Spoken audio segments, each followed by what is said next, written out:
Саламатсыздар ма, құрметті білім алушылар, құрметті студенттер, болашақ әріптестер. Бүгінгі біздің сабағымыз қылмыстық құқық жалпы бөлім, оның ішінде қылмыстық заңды түсіндіру. Қазақстан Республикасы қылмыстық заңнамасы. Біз өзі жалпылай қылмыстық құқықтың өзі жайлы алдыңғы бір сабақ өткен болатынбыз. Бірақ бүгін қысқаша ғана қайталап кетейік. Қылмыстық құқықтың өзі екі бөлімнен тұрады. Жалпы бөлім, ерекше бөлім.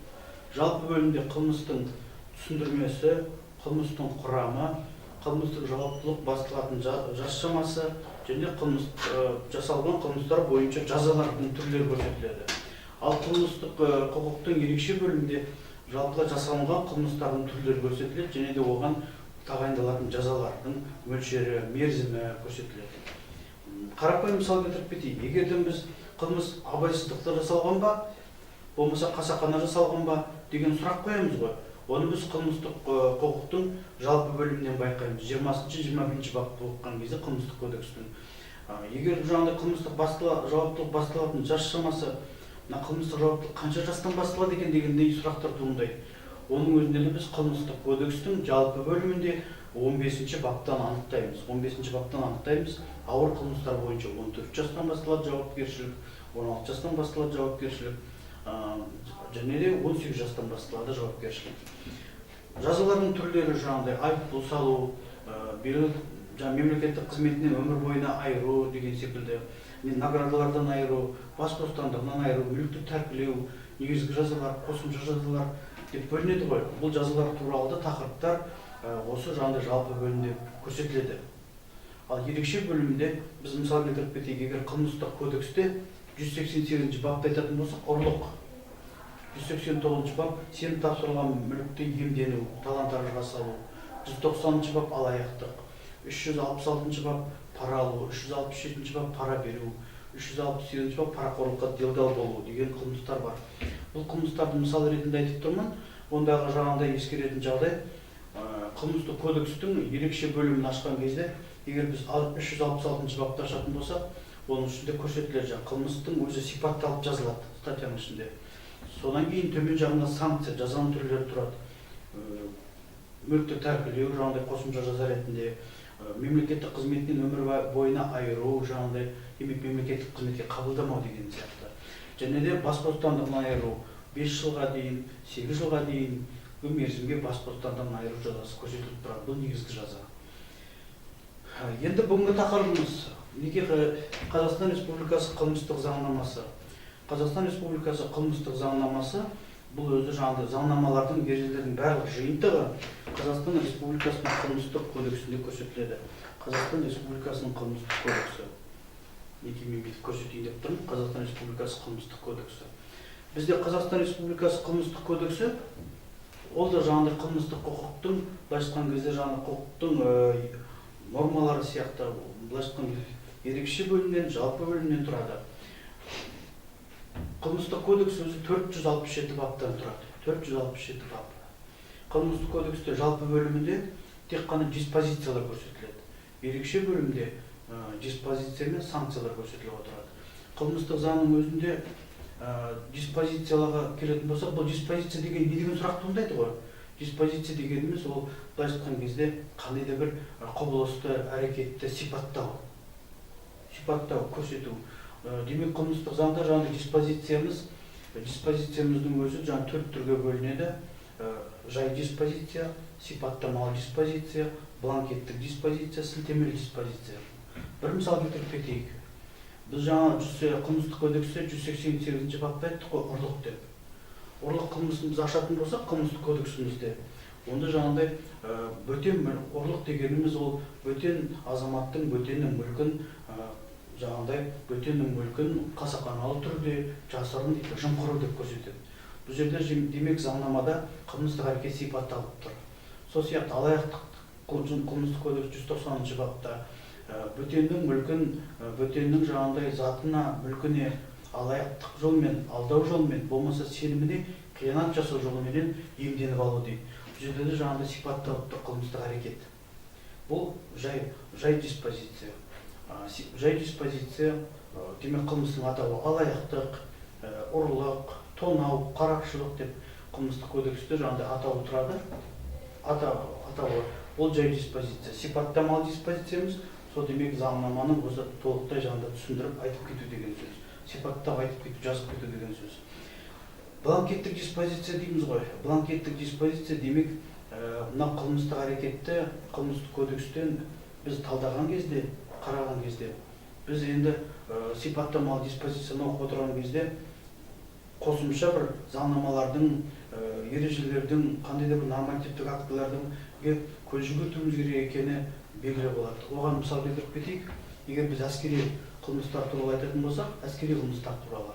Болмаса жаңағыдай мемлекеттік қызмет басқару, мемлекеттік қызметті басқару саласына қарсы жасалған сыбайлас жемқорлық қылмыстарды, болмаса экологиялық қылмыстарды, сол секілді көліктегі қылмыстарды мысал ретінде айтып тұрмын. Осы қылмыстарды айтатын болсақ, біз міндетті түрде басқа да нормативтік актіларға жүгінеміз. Әскери қылмыстарда мысал үшін міндетті түрде біз әскери жарғыны оқи бастаймыз. Осы жерде жаңағыдай әскери жарғының ережелерін көре бастаймыз.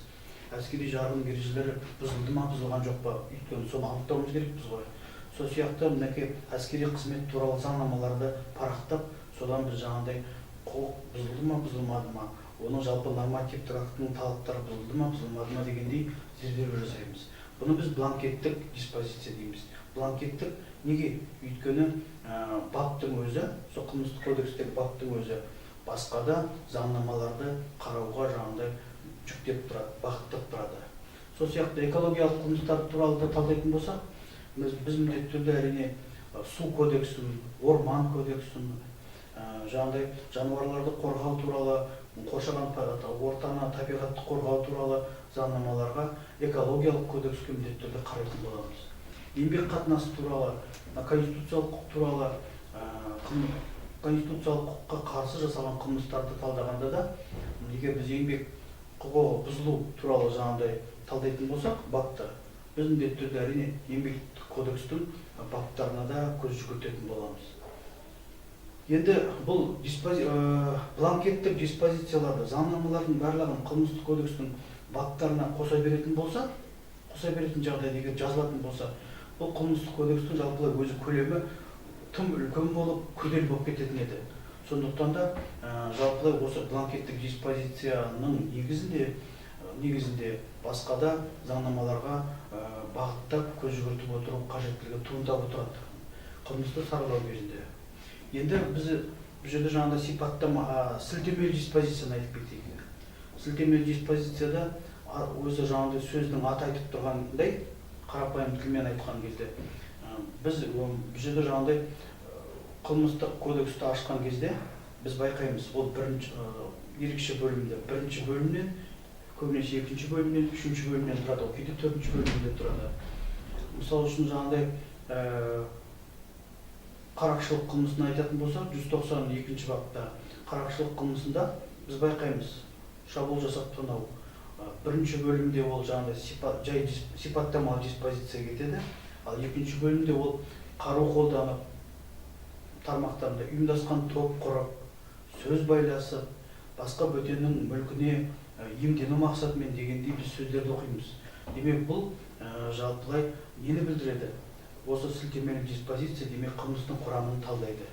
Сілтемелі диспозиция қылмыстық әрекетті бір емес, топ болып жасалғаны, оның жаңағыдай қару қолданғаны, болмаса жаңағыдай қасақана атпен жасалғаны, мемлекеттік қызметкер болса қызметін пайдаланып жасалғанын сипаттап көрсетеді демек. Енді қылмыстық заңнамаға келетін болсақ, бізде жалпылай қылмыстық заңнама туралы қысқа ғана тарих айтып кетейін деп тұрмын. Қылмыстық кодексіміз 2015 жылы жаңадан қылмыстық кодекс қабылданды. Қазіргі заңнама қолданыста 467 баптан тұрады. 1998 жылы да қылмыстық кодекс қабылданған болатын Қазақстанымызда. Ол қылмыстық кодексіміз 393 баптан тұрған болатын. Қазіргі уақытта сол 2015 жылға дейін қолданыста болған қылмыстық кодекске медицина саласындағы қылмыстар қосылды. Сосын компьютерлік қылмыстар қосылды жаңағыдай. Қазіргі уақытта киберпреступность дейміз ғой, киберлік жаңағыдай әртүрлі вирусологиялық жолмен жасалынған қылмыстар, әртүрлі жаңа компьютерді пайдаланып, мынау цифровизация, компьютерді пайдаланып, әртүрлі жаңағыдай алаяқтық қылмыстар көп белең алғандықтан, өстіп компьютерлік қылмыстар да қосылды қазіргі уақытта. Және де осы экология қылмыстарына, көліктегі қылмыстарға, әскери қылмыстарға, конституциялық жаңағыдай құрылысқа, конституциялық құқыққа қарсы қылмыстарға да біраз баптар қосылған болатын қазіргі уақытта. Енді осы қылмыстық заңды айтып кетейік. Қылмыстық заңымыз, біз жаңа айтып кеттік қой, ерекше бөлімде, жалпы бөлімде диспозициядан тұрады, демек бір ғана ережеден деген сөз. Ал енді ерекше бөлімінде ол баптар демек статьялар жаңағыдай диспозициядан және де санкциядан тұрады деп. Санкцияға келетін болсақ, бұл демек жазаның түрлері деген сөз. Қылмыстық кодексте 40-шы, 41-шы, 42-шы, 43-шы баптары бар. Ол баптарда көрсетіледі. Демек санкция ол жазалар. Жазалардың өздері түрлері бар. Негізгі жазалар бар, қосымша жазалар бар. Негізгі жазаларға сол бас бостандығынан айыру, қоғамдық жаңағыдай қызметке тарту, қоғамдық әртүрлі жаңа жұмысқа мәжбүрлеу жазалар жатады. Я болмаса жаңағыдай бас бостандығынан шектеу жазалары. Ал енді қосымша жазаларға мүлікті тәркілеу, мысалы айта кететін болса, мемлекеттік наградаларынан, қызметтік біліктілігінен, шенінен, қандай да бір ғылыми дәрежесінен, дипломатиялық рангысынан, және де мемлекеттік қызметке өмір бойына жаңағыдай қызметке кірмеу жөнінен, қабылдамау жөнінен өмір бойына айыру деген сияқты. Я болмаса бір белгілі бір мерзімде қызметке орналасуға тыйым салу деген сияқты. Бұл жерде жаңағыдай дәрігерлер, есепшілер, басқа да бір қызметкерлер қылмыстық жауапқа тартылған кезде, егер сот үкім шығарған кезде қосымша жаза ретінде 3 жылға дейінгі, 2 жылға дейінгі мерзім аралығында, жаңағыдай сотты болғаннан кейін 3 жылға дейінгі мерзім аралығында қызметінен дәрігерлік қызметке, болмаса жаңағыдай есеп жүргізу қызметіне қандай бір білікті бір маман ретінде қызметке қабылдауға тыйым салынсын деп белгілеп береді өздері. Соттың айыптау үкімінде. Қылмыстық кодексіміздің өзі жалпылай өзінің бастауын 1959 жылдан алады. Қазақ КСР қылмыстық кодексі болып қабылданған болатын, алғаш осы Қазақстанда. Оның алдында жаңағыдай енді өзі КСРО 1929 жылы, жаңағыдай 26 жыл кешіріңіздер, КСРО бүкіл одақтар бойынша жаңағыдай КСРО қылмыстық кодексті қабылдаған болатын. Сол қылмыстық кодекстің КСРО қылмыстық кодексі барлық одақтас республикаларға ортақ болған ол кезде. Енді жалпылар қылмыстық кодекстің тарихы өте ертеден бері Рим заманынан келе жатқан тарих. Рим заманында, ежелгі дүние тарихында, Рим империясында, ежелгі Римде 12 кесте болған болатын, 12 таблица. Сол 12 таблицаның біреуісінде осы қылмыстық заң арнайы жаңағыдай заңнама ретінде, ереже ретінде, құқықтық норма ретінде енгізілген болатын. Біздің қазіргі заманымызға дейін сақталып келіп, осы 12 кестенің ішіндегі қылмыстық заңнама сақталып келіп, осы күндері жан-жақты қолданыста. Бүгінгі енді осы тақырыбымды мен аяқтап келе жатырмын. Бүгінгі бірінші лекциямыз бойынша аяқтап келе жатырмын. Демек біздің нақты қорытынды айтып кетейік дегеніміз, бүгін қылмыстық кодекстің өзі жалпылай қылмыстық заңнамалардан тұрады дедік, қорытынды айтқан кезде. Демек қылмыстық заңнама демек ережелерден тұрады деген сөз.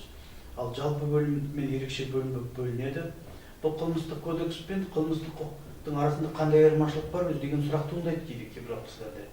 Қылмыстық құқық бұл демек қылмыстық кодекстің нормаларын ғылыми доктриналды түрде зерделеп, соған жалпылай нормаларды көрсетіп отыру деген сөз. Қылмыстық құқықтың жаңағыдай ғылым.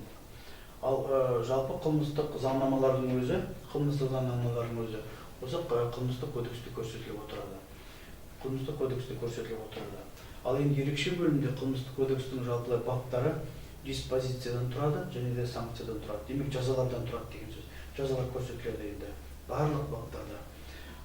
Ал енді жалпы бөлімде тек қана диспозициядан деп отырған себебіміз, бұл жерде тек қана ережелер ғана көрсетіліп отырады. Егер мысалы үшін қылмыстық жауаптылық басталатын жас шамасы болса, тек қанша жастан басталатыны көрсетіледі. Егер жаңағы қылмыстық жауаптылықтан босату баптар көрсетілетін болса, қандай негіздер бойынша қылмыстық жауаптылықтан босатылу. Қасақаналық жасаған әрекет болатын болса, қасақаналықпен жасаған қылмыстар түрінде не жатады? Абайсызда жасаған қылмыстарды қалай сипатталады? Сондай ережелер қылмыстық кодексте көрсетіліп отырады. Ал енді осы қылмыстық кодекстің статьяларына ғылыми доктриналдық түсіндірме беретін ол Қазақстан Республикасының қылмыстық құқығы ғылымы. Қылмыстық құқығы ғылымы. Қылмыстық құқық ғылымы осы қылмыстық құқық пәні ретінде барлық жоғарғы оқу орындарына, орта арнаулы оқу орындарына, мынау заң факультеттеріне, заң мамандықтарына оқуға оқу бағдарламасы ретінде енгізілген болатын. Және де ол келешекте әсіресе мынау заң қызметкерлеріне дәйекті, тиянақты, жаңағыдай білікті кәсіби маман болуына, жақсы бір іске маман болуларына бірден бір жаңағыдай кепіл болатын ғылым. Қылмыстық кодекстің басты міндеттерінің бірі, енді біз келесі сабақта айтып кетеміз. Мен сабақтың қорытындысын айтайын деп тұрмын. Қылмыстық заңның басты міндеттерінің бірі ол тек қана жаңағыдай қылмыс жасаған адамдар жауапқа тартып қана, жазаға тағайындап жауапқа тартып қана қоймайды. Қылмыстық кодекстің басты міндеттерінің бірі ол қылмыстылықтың алдын алу және де тәрбиелік іс-шаралар өткізіп отыру. Демек, қылмыстылықты болдырмау, тыю, жолын кесу және де жаңағыдай қандай жағдайда болмасын азаматтардың, кез келген азаматтың, кез келген адамның қоғамды, азаматтарды, басқа бір адамдарды құрметтеп сыйлау, тәрбиелеу және де егер қылмыстық әрекет жасайтын болса, біреуге зардап қиянат жасайтын болса, ол бойынша жаза бар екенін, жаза тағайындалатынын, сотты болатын жөнінен алдын ала ескертіп білдіріп отыру. Көп рахмет.